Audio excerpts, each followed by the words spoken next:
Serena Collins' 7-year-old son Enzo is enrolled in a public school in New York City. He's set to start grade 2. He's being offered a hybrid option with a couple of days of in-person instruction every week. The rest will be remote.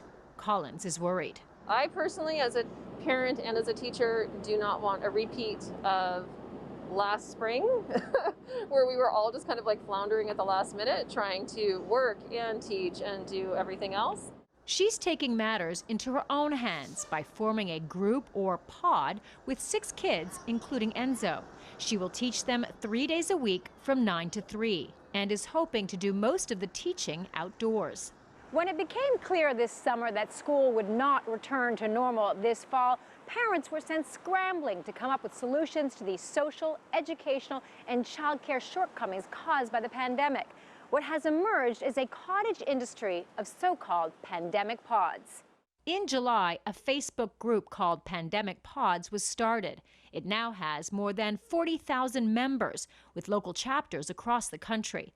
The group links families together to discuss their options. Some families are opting for in-person pods, while others are forming digital pods. Varsity Tutors is one of the biggest live learning platforms in the U.S. Traditionally, it offers online tutors for individual kids.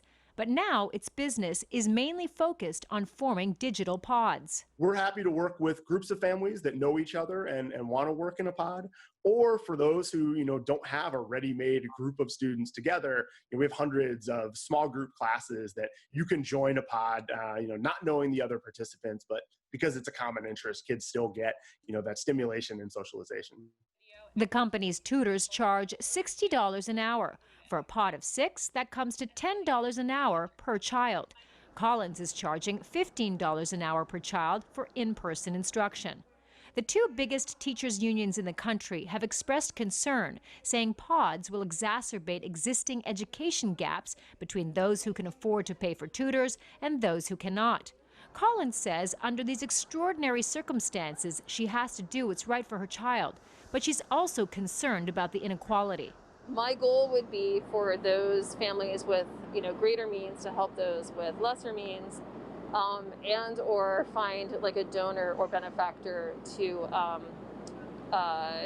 help donate.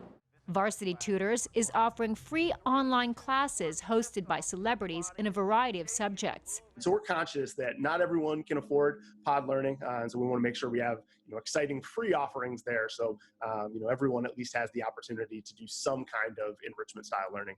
There still remains the problem of a lack of hardware and internet access among those most disadvantaged. There are no easy solutions in these uncertain times. Karina, CGTN, New York.